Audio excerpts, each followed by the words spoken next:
And the presidential visit will also close the airspace around the Charlottesville Airport this evening, and that raised questions for some about getting in and getting out and making their connections. Jen Solomon continues our team coverage. Flights have been coming and going here at Cho today without much trouble, even with President Donald Trump expected to arrive in Charlottesville soon. I've called the airline and they said this is what's scheduled. I asked them what happens when a president comes to an airport.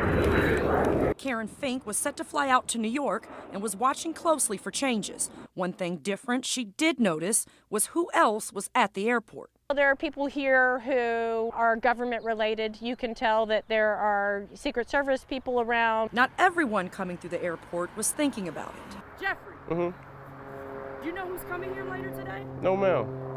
I have no clue. Jeffrey Robinson says he makes deliveries here every day, and until that moment, he had no idea about all the White House special attention. What time you come here? What?